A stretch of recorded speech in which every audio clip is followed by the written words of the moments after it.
Today, we will delve into a shocking murder case that shook Singapore in 2005. This is not a tale of tragic love like Romeo and Juliet.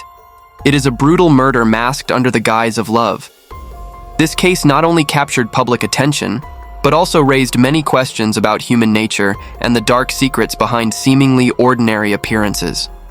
Join us at Crime Documentary Files as we uncover this extraordinary story. Around 9 a.m. on June 16, 2005, a sanitation worker cleaning the area discovered a waterlogged brown carton by the Liang River. Sensing something unusual, he approached to investigate. Inside the carton, he was horrified to find human body parts wrapped in transparent blue plastic bags and newspapers. He immediately called the police to report the grisly find. When the police arrived at the scene, they found that the carton contained the torso from the hips to the knees of a woman. The cuts on the body were remarkably clean and bloodless, indicating the murderer's cold precision and ruthlessness in dismembering the victim. The Singapore police were deeply shocked, as serious cases like this occurred only once every 8 to 10 years from 1970 to 2005. The police quickly sealed off the area, hoping to find the remaining body parts of the victim. Given that the Liang River connects to the Singapore Strait, with numerous boats entering and leaving the port daily, it was highly possible that the crime was committed on a boat and the body was dumped into the sea, with the carton eventually drifting to the Liang River. Thus, the police simultaneously investigated the schedules of boats that had passed through the Liang River Bay in the past 2 days and conducted a thorough search of the surrounding areas of the crime scene. About an hour later, they discovered another red carton not far away, containing the upper torso of the body but without the head. The cuts on this torso matched perfectly with the previously found body parts. Fortunately, the upper torso still had the arms and hands, allowing the police to identify the victim through fingerprint analysis. Additionally, the carton had a barcode and product information. Using this lead, the police traced the carton back to a store in Singapore. After 6 hours of fingerprint matching, the police finally identified the victim. She was a 22-year-old woman named Hongmei from a small town in Changchun, Jilin Province, China. Hongmei had been in Singapore for 3 years and was working at an electronics factory at 5 North Serangoon Avenue. Once they confirmed her identity, the police went to the factory where Hongmei worked to conduct a thorough investigation. Through learning about Hongmei's relationships, the police identified 2 individuals of interest: Fu Rucheng and Liang Xiaochu. Both were former supervisors of Hongmei and had close relationships with her. The police first interrogated Fu Rucheng. Throughout the interrogation, he remained remarkably calm. According to his testimony, Liang Xiaochu had a romantic relationship with Hongmei. Initially, Hongmei worked in workshop number 4 under his supervision. Seeing her diligence, he frequently showed concern and helped her a lot. Later, Liang Xiaochu was transferred to a managerial position, and Hongmei became his subordinate. From that point, Liang Xiaochu and Hongmei's relationship quickly developed. One day, they were scheduled for the night shift, which ended at 7 a.m. the following morning. However, when they returned to work in the evening, they were still wearing the same clothes from the previous day, indicating that they had not gone home. Liang Xiaochu and Hongmei maintained their secret relationship until a colleague discovered it last year. The information provided by Fu Rucheng matched perfectly with a record of inappropriate behavior involving Liang Xiaochu and Hongmei that the police had uncovered. This document, issued by the company on September 27, 2004, detailed the misconduct of an operator and a manager at the office, noting that the manager was married, making their behavior unacceptable. After being reprimanded by company leadership, Hongmei immediately admitted her mistake. In contrast, Liang Xiaochu defended himself, claiming that he was only congratulating Hongmei on her birthday and had no other intentions. However, following this incident, their colleagues became aware of their relationship. During this period, Hongmei was promoted twice consecutively, leading many to believe that she was being backed by her manager. The police then proceeded to interrogate Liang Xiaochu. During this conversation, the police identified Liang Xiaochu as the prime suspect in the case. Liang Xiaochu was born on April 19, 1955, in Singapore. After completing his pre-university education, he served in the military for 2 years. In 1976, he began working at a telecommunications company, where he remained for 20 years. In 1996, Liang Xiaochu decided to leave and start his own business. However, due to limited capabilities, he had to close it down after just 1 year. Since April 1997, he has been working at an electronics factory. Liang Xiaochu's salary was approximately 3,700 Singapore dollars a month, which was considered quite high at the time and sufficient to provide his family with a stable life. He was married and had 3 children, 1 son and 2 daughters. At the time of the incident, his wife and eldest daughter were traveling in Thailand, while his son and youngest daughter were at school. So, what led the police to suspect Liang Xiaochu as the primary suspect in the case? First, during the interrogation, he consistently denied having a close relationship with Hongmei and accused the police of making baseless assumptions. Second, there was a scratch on the knuckle of his left middle finger, but when asked how he got the injury, he stammered and couldn't provide a clear explanation. Additionally, during the conversation, his hands trembled continuously and his face showed clear signs of tension. These behaviors aroused further suspicion from the police. As a result, the police requested to search Liang Xiaochu's home. Upon hearing this, he appeared slightly panicked, but had no choice but to agree. After some time searching, the police found several crucial clues in Liang Xiaochu's room. These included a Chinese newspaper, a bundle of blue plastic bags, a roll of tape, a rubber hammer, and a chipped kitchen knife. The plastic bags, newspaper, and tape were then sent to the forensic science department for examination. The results showed that these items were identical to those found in the carton containing the body parts. Therefore, the police initially concluded that the rubber hammer and kitchen knife were the tools Liang Xiaochu used to dismember the victim. Since using a kitchen knife to cut through a human body is not easy, Liang Xiaochu had used the hammer to assist. However, these tools alone were not enough to prove that Liang Xiaochu was the one who killed Hongmei. To convict him, the police needed to find more definitive evidence, such as blood traces at the crime scene matching the victim's DNA, or finding a fragment from the chipped knife in the victim's body. Unfortunately, no such metal fragments were found in the body parts discovered. Therefore, the police needed to locate Hongmei's head and lower legs to gather more clues. On the other hand, since Liang Xiaochu had cleaned the crime scene meticulously, the police thoroughly searched the entire house but still couldn't find any bloodstains. Even more puzzling was that, according to the police's assessment, Liang Xiaochu's home was likely the primary crime scene, and the most probable place for dismemberment was the bathroom. However, this area was unusually clean, clearly having been thoroughly cleaned by him. Despite the suspicious circumstances, the police were ultimately unable to find any additional clues. When the police were at a standstill and considering changing the direction of their investigation, one of the officers suddenly remembered a case from 10 years ago. The situation was very similar to the current one. Although the bathroom had been meticulously cleaned, they still found a drop of blood under the sink. Recalling this, the police officer immediately sat down to thoroughly inspect the sink, but found nothing. As he was about to stand up, his gaze was drawn to the nearby toilet. After a careful examination, he finally discovered a dark red stain, 2 mm in diameter, on the underside of the toilet bowl. After comparing the DNA, the police confirmed that it was Hongmei's blood. Faced with irrefutable evidence, Liang Xiaochu confessed to his crime. However, there were still many questions about his motive and the process of committing the crime.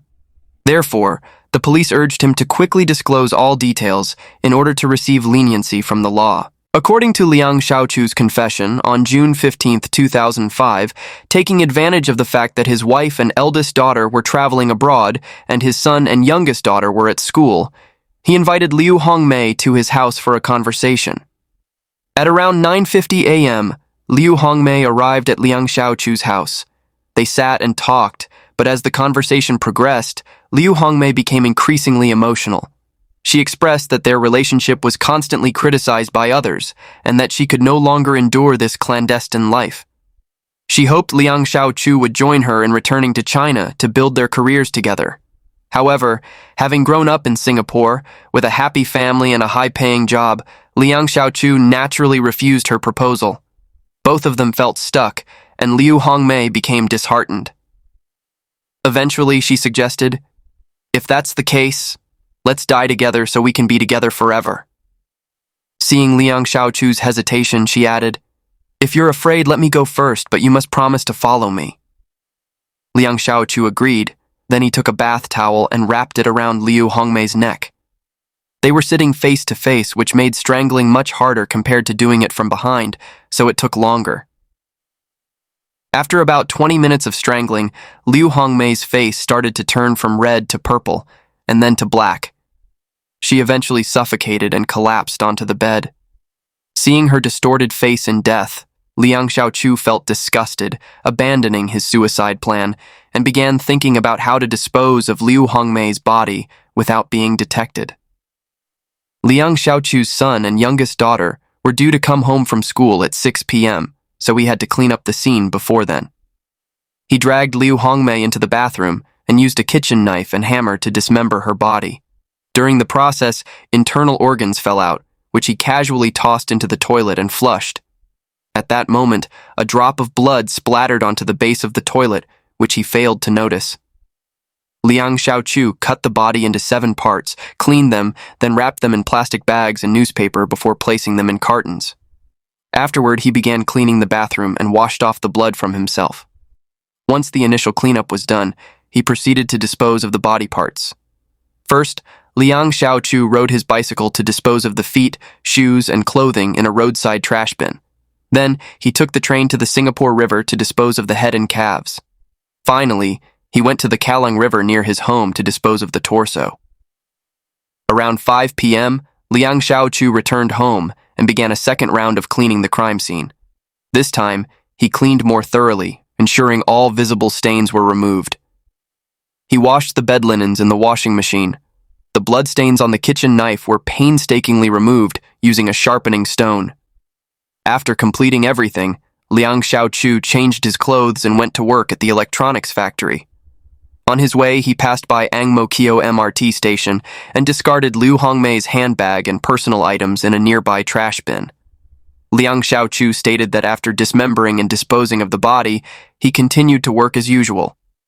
Despite knowing he had made a grave mistake, he tried to remain calm and reminded himself not to panic. At 7:30 p.m. on the day of the incident, during the factory roll call, Liang Xiaochu even deliberately asked a colleague to call Liu Hongmei and inquire why she was not at work. The police did not fully believe Liang Xiaochu's statements.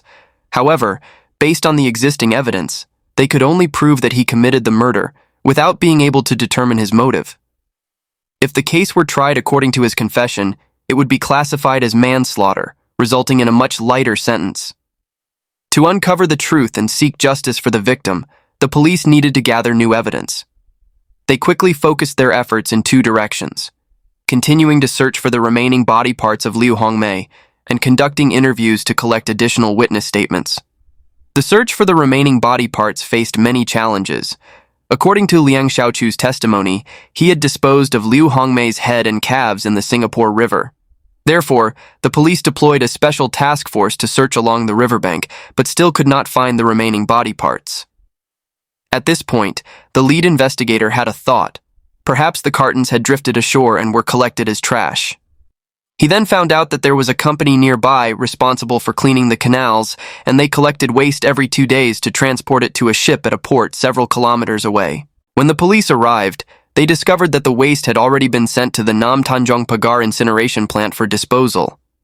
The police immediately contacted the incineration plant to halt operations and rushed to the scene. In front of the police were towering piles of trash, making the search for the remaining body parts a significant challenge. They searched through the foul-smelling garbage late into the night, meticulously examining every suspicious piece of waste. After a prolonged search, they finally found the decomposing calves and head. Upon examination, the police confirmed that these body parts belonged to Liu Hongmei. In the remaining leg, they found a metal fragment that matched the chip on the kitchen knife.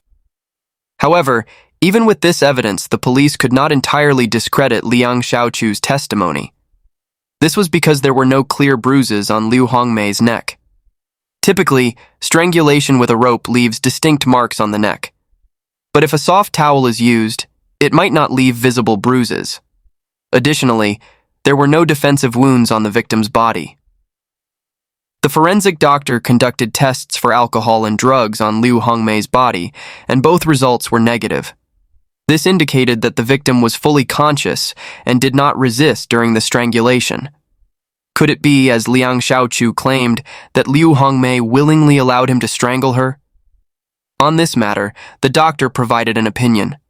When strangling while facing each other, the towel would need to be crossed at the throat, and the leverage would be much weaker compared to strangling from behind. Even if the victim were willing, a natural reflex would still cause a defensive reaction. The lack of marks suggests that the event was sudden or unexpected.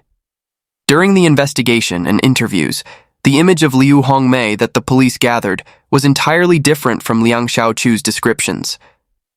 Before coming to Singapore, Liu Hongmei had studied English at a well-known university in her province. After arriving in Singapore, she was diligent, working to earn money while continuing her studies. On May 20th, 2003, she enrolled in an English language training center. By the time of the incident, she had paid over 1,000 Singapore dollars in tuition fees over 2 years. The head of the training center reported that on June 14th, Liu Hongmei had inquired about the schedule and arrangements for upcoming courses. Her sister, Liu Hongwei, also mentioned that on the same day, Liu Hongmei had called her, expressing confidence in passing her upcoming English exam. Given Liu Hongmei's optimistic and forward-looking attitude, it seemed unlikely that she would want to commit suicide.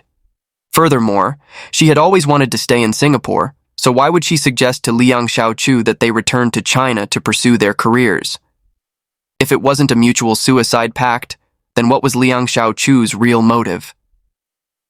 On this point, there was a discrepancy between rumors and the police's perspective. The rumor suggested that Liu Hongmei's death was the result of a failed marriage proposal, making it a crime of passion. In contrast, the police believed that Liang Xiaochu killed her for financial reasons. On March 27, 2004, Liu Hongmei and her sister visited a matchmaking agency in Singapore to find potential dates. The matchmaker described Liu Hongmei as having a gentle personality and graceful manners, and she hoped to find an educated man with good character to marry. The agency introduced her to 5 candidates, among whom she showed interest in a civil servant and a manager. However, these matches did not succeed. During her time working at the factory, it is likely that Liang Xiaochu's mature and calm demeanor attracted Liu Hongmei. Additionally, working together daily made it easier for their relationship to develop quickly. By June of that same year, they officially began their romantic relationship. During this period, Liu Hongmei's intention to continue working and developing her career in Singapore remained unchanged. According to a colleague, in January 2005, Liu Hongmei pressured Liang Xiaochu to marry her, and he even accompanied her to look for a rental home. On April 24, 2005, Liu Hongwei, Liu Hongmei's sister, registered her marriage with a Singaporean man and planned to hold the wedding in September of that year. Her future brother-in-law mentioned that he had a vacant house, so her sister invited Liu Hongmei to stay with them and even asked her to be the maid of honor at her wedding. Former manager Fu Rucheng stated that Liu Hongmei always admired her sister and hoped to follow in her footsteps, marrying a Singaporean man and building a family together. However, given Liang Xiaochu's circumstances, he clearly could not fulfill Liu Hongmei's desires. During that time, she was often uncertain about whether she should break up with him, especially since a young man seemed to be pursuing her. Rumors spread that Liu Hongmei had pressured Liang Xiaochu to marry her. When he refused, she proposed breaking up, and Liang Xiaochu, unable to accept this, allegedly killed her. However, shortly before the incident, Liu Hongmei reported to the police that her bank card had been used without authorization. When the police checked the ATM surveillance footage, although the person withdrawing the money was wearing a baseball cap, they quickly recognized him as Liang Xiaochu. Regarding this, Liang Xiaochu claimed it was just a prank. On the afternoon of the 13th, the two of them had gone to a hotel. He took Liu Hongmei's bank card while she was showering. Knowing her PIN, he withdrew over $2,000 from her card after they checked out that day. However, he claimed that he returned the card and the money to her the very next day. But these lies were quickly exposed. The police did not find the returned cash at Liu Hongmei's home. Furthermore, if he had indeed returned the money, Liu Hongmei would not have needed to report it to the police. Faced with this compelling evidence, Liang Xiaochu could only admit that on the 14th, upon hearing Liu Hongmei say she had reported him to the police, he feared being caught for stealing the money. He then arranged for Liu Hongmei to come to his house the next morning, saying he would accompany her to the police station. Liang Xiaochu intended to return the money and confess his wrongdoing, but when confronted with Liu Hongmei, he couldn't bring himself to do it. If the truth were eventually discovered, his extramarital affair would become known to his family and friends. This would lead to him losing his job and destroying his reputation. Thus, Liang Xiaochu conceived a sinister plan to kill Liu Hongmei to cover everything up. He deliberately used provocative words to agitate Liu Hongmei, and when she became upset, he suggested the idea of a suicide pact. Naively, Liu Hongmei agreed. On May 3, 2006, Liang Xiaochu's case was officially brought to trial. The prosecution charged him with premeditated murder, but he steadfastly maintained that they had agreed to commit suicide together. He argued that if he had truly intended to harm Liu Hongmei, he would have sustained injuries during the struggle. However, the absence of such injuries, he claimed, proved that she was entirely willing. In response to this stubbornness, the police argued that just because the victim had no defensive wounds did not mean she was willing. It was highly possible that the significant strength disparity prevented her from resisting. The judge then asked Liang Xiaochu to demonstrate how he used the towel to strangle the victim. During this reenactment, he even revealed a bizarre smile. On May 19, 2006, the Singapore High Court ruled that Liu Hongmei had no intention of committing suicide and that her death was entirely caused by Liang Xiaochu. Therefore, the court sentenced Liang Xiaochu to death. He felt unjustly treated and appealed, but all appeals were subsequently rejected. Finally, on October 30, 2007, he was executed for his crime. The Liang River murder case was closed, but it left behind many painful lessons. It revealed that beneath seemingly normal appearances, people can harbor frightening dark sides. Liu Hongmei's story reminds us to be cautious in our relationships, especially when far from home. This case shows that justice was ultimately served, but the price was the life of a young, ambitious woman. We hope this story serves as a warning, helping people to be more vigilant and to value their lives more dearly. Thank you for watching this video. Don't forget to like, share, and subscribe to our channel to ensure you don't miss our next videos. See you in the next video.